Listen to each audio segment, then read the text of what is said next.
Hey there! Today, we're going to talk about a tool that solves a problem I know every single performer, speaker, or, well, anyone who's had to memorize lines has faced. It's called Song Memoriser, and its whole deal is turning words on a page into a visual story that just sticks in your brain. You know the feeling, right? You've got your song lyrics, your big speech, and it's just this wall of text staring back at you. The clock is ticking, the pressure's on, and you're just thinking, how in the world am I supposed to cram all this into my head? It's a feeling we've all had, and honestly, it's super frustrating. So let's actually put a name to that feeling. We're going to call it the blank page problem. It's that heart-stopping moment of panic when your mind just goes completely blank, right when you need the next line the most. And the stakes can be so high. I mean, whether you're a singer under those bright stage lights, you're in a make or break meeting at work, or you're just trying to give a simple toast at a wedding, that moment of forgetting feels absolutely paralyzing. It's a massive source of stress. So what's the fix? Well, it's probably not what you think. It's not about just drilling the text over and over and over again. No, it's about making a fundamental shift in how we approach this. It's about thinking in pictures. The whole science behind this is something called visual mnemonics. And really, it all boils down to one simple fact. Our brains are just wired to remember pictures way, way better than abstract words. So by linking a specific line of text to a powerful, evocative image, you create this incredibly strong mental hook. It also makes remembering feel effortless. And when you put the two methods side by side, it's a night and day difference. You've got the old way, rote memorization, which is just tedious, it's abstract, and let's be honest, it's not very reliable. And then you have visual association. It's intuitive, it's creative and engaging, and it builds these super strong pathways for recall. You're basically turning a chore into a creative project. Okay, so that's the theory, but how does it actually work in practice? Let's dive into the nitty-gritty of how you build your very own visual memory aid, or what the app calls your storyboard. It's really just a simple three-step process. First, you just paste in all your text, your lyrics, your speech, whatever. Second, you highlight the exact lines you want to group together. Could be a single line, could be a whole verse. And third, you connect that chunk of text to an image. That's it. You're building your story one visual block at a time. And this is where it gets really flexible. You've got 4 great ways to find that perfect image. You can tell an AI to generate something totally unique and metaphorical for you.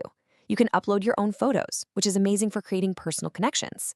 For repeating parts like a chorus, you can just reuse an image you've already found. Or you can just grab a simple default image for things like verse or bridge. You have total control. Okay, so you've spent some time, you've built this beautiful visual storyboard. Now what? How do you actually turn that into a rock-solid, performance-ready memory? Let's check out the tools that take you from just practicing to absolutely perfect. See, your storyboard is way more than just a collection of pretty pictures. It's an active tool. The best way to think about it is like an interactive gym for your memory, where you're actively training your brain to retrieve the information, not just passively look at it. And the practice mode has some seriously cool tools for this. You can instantly hide all the lyrics to see if you can remember the lines just from the images. There's this awesome fade lyrics slider that makes the text disappear as it scrolls, forcing you to remember the end of each line. And of course, there's an auto scroll so you can rehearse at any speed you want. Now, those tools are fantastic for drilling things line by line, but the real aha moment, the real magic, happens when you take a step back and see the entire visual story that you've built. And this is it. This is the story view. It lays out every single one of your images in order, creating a complete visual journey from beginning to end. This is where you can see the flow, you can see the narrative you've created. It's the ultimate review tool. You can run through your entire performance just by glancing at the images. And you can tweak everything. You can change how many images you see at once, you can control how and where the lyrics show up, or even hide them completely. You can launch a full-screen slideshow for a final immersive run-through.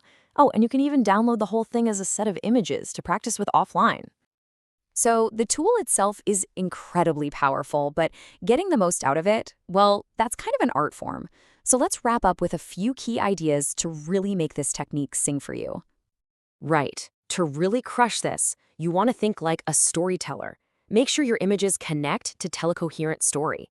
Make it personal. Use your own photos. The connection will be so much stronger. And remember to practice actively. The whole point is to eventually rely only on the images. And hey, if an image isn't working for you, ditch it. Swap it out for something that clicks. I want to leave you with this one last thought, because I think it just captures the whole spirit of this perfectly. Don't just be literal with your images, be metaphorical. Yeah, for a line like, "My heart is a stone," you could use a picture of a heart-shaped rock. Sure, but an image of a lonely, moss-covered boulder in a dark, quiet forest? Now that has emotion. That's what's truly memorable. So the real question is, what story are you going to tell?